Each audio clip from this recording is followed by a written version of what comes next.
Advil has just decided that pain is racist. I should not have to beg my doctor to run tests or ask them to take another look.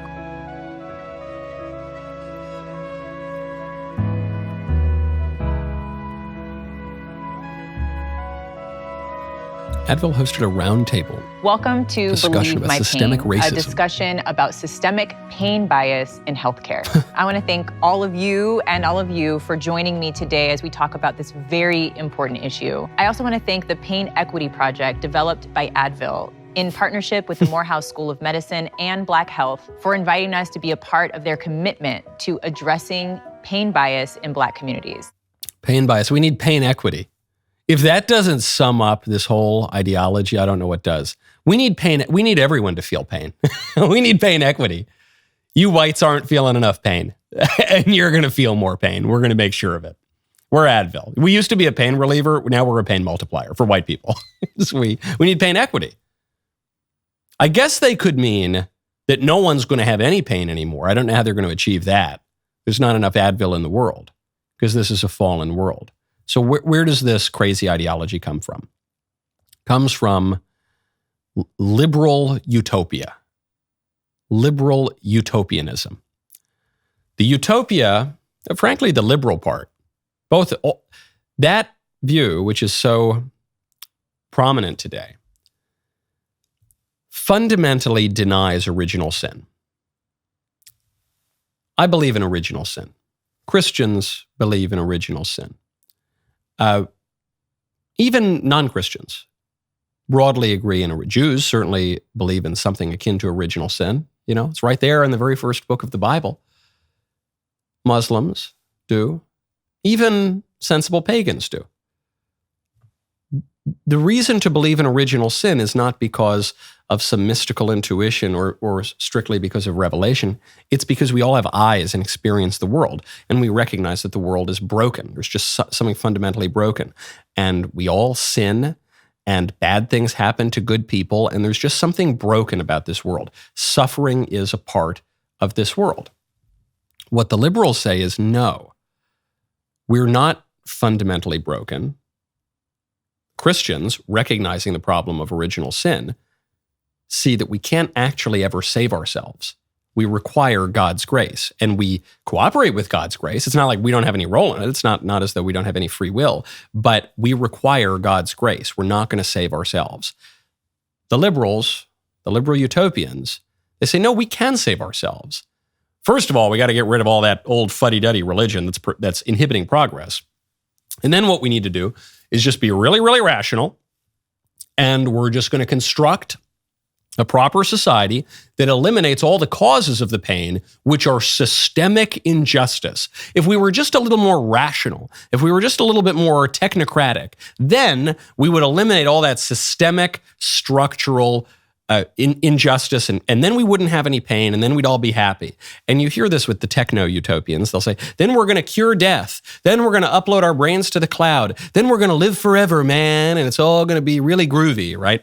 It's not going to happen, and their attempts to do so are probably only going to cause more pain. But that's the fundamental distinction. The Christians and the normal people understand that there is such a thing as original sin because it's a fallen world, and the liberal utopians say, not necessarily. You know, for all of human history, everywhere in the world, we've been trying to fix this problem, but we're very close to the solution. Just give us a little more time and money. Right now, go to genucell.com/Knowles, letter Y, letter T. Whether you have 3 minutes in the morning or 30 minutes. Who has 30 minutes? No one has 30 minutes in the morning. Everyone has 3. And luckily, with Genucell, your face will be wrinkle-free when you walk out the door. Doesn't matter how little time you have. Not sure which product is for you? A great place to start is with their Gen 90, the new instant wrinkle treatment from Genucell. Gen 90 instantly reduces wrinkles anywhere you use it, around the eyes, laugh lines, and even chin. It starts working in seconds. You will never worry about your skin or your confidence again. Genucell's technology is luxurious, nourishing, and silky smooth. There is a reason why Genucell has 400 times the customer loyalty of the other skincare brands. This is why sometimes Genucell will say, for your first order, you'll get a huge percentage off. I thought, how are they doing that? Is it because they mark their products up a lot? No, I talked to the owner, who's a great guy. He said, no. We'll take a hit on the first order because we know the product is so good, people are going to stick with it forever. And that is true. It gets better, by the way. Genucel's XV is a collagen builder moisturizer with vitamin C and hyaluronic acid and a pure natural base for stunning results day after day. Right now, both are included in their best-selling package. Make those fine lines and wrinkles disappear. Order at Genucel.com/Knowles, letter Y, letter T. Get a free spa box with 2 luxury skincare essentials and free shipping. Hurry before they sell out. Genucel.com/Knowles, letter Y, letter T. Okay, that's one problem. A derivative of that problem is the ideology of egalitarianism. The notion that we're all just the same. We're all just exactly the same. There's really no distinction between any of us. Now, of course, there are distinctions between people. There's distinctions between men and women. There's distinctions between the races. There's distinctions between cultures. There's distinctions between geographies. There's distinctions between classes. There's distinctions between all sorts of distinctions between ages. The liberals want to deny all of that. But the consequence of that is, if you start with the premise that we're all pretty much exactly the same, then when disparities of outcome present themselves inevitably, the only cause of that, if there's no original sin, if it's not a fallen world, if there are no distinctions and natural inequalities between people, then the only cause of that can be some systemic structural injustice, systemic racism, systemic sexism, systemic whateverism. That can be the only answer. Black men run faster than white men, generally. That's just a general rule that has always been true and will always be true. White men swim faster than black men. That's another one. That's just true.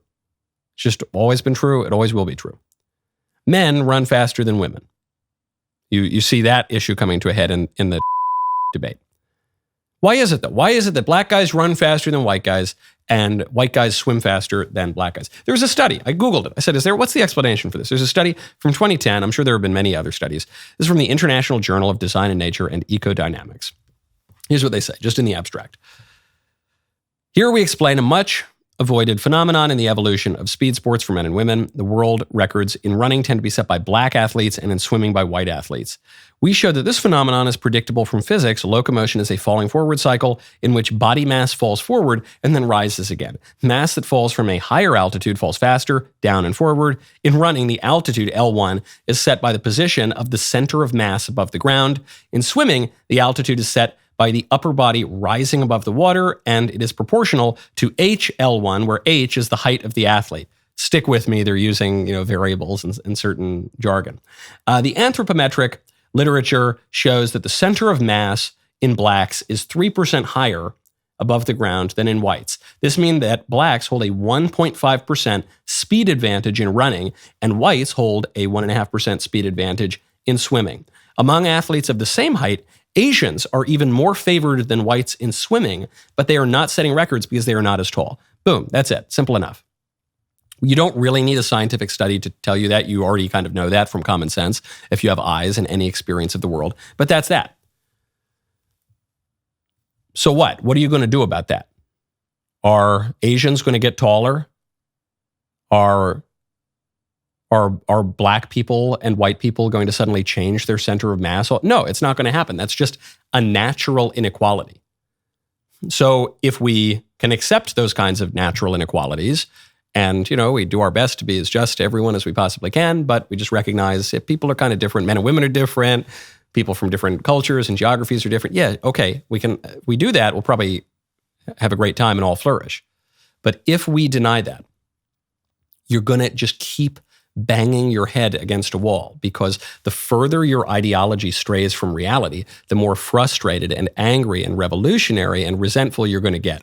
And all of a sudden, you're going to say that pain is racist. Pain, a fact of a fallen world experienced by everyone. You're going to say, no, I deserve to live without any pain ever.